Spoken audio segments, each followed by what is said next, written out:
Wala pang 2 buwan mula nang maitayo, gumuho ang isang river wall sa kasagsagan ng ulan sa Marilao, Bulacan. Sa kuha ng ilang kabataan, kita ang unti-unting pagguho ng lupa sa tabing ilog nitong Lunes.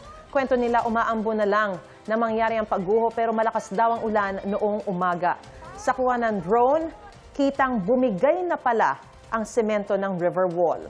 Ayon sa punong barangay ng Prensa 2, 5 milyong piso ang halaga ng proyekto. Paliwanag naman ng contractor, hindi substandard ang proyekto. Posibleng dahil daw sa bigat ng tubig kaya nangyari ang pagguho. Pinaiimbestigahan na ng alkalde ng Marilao ang nangyari.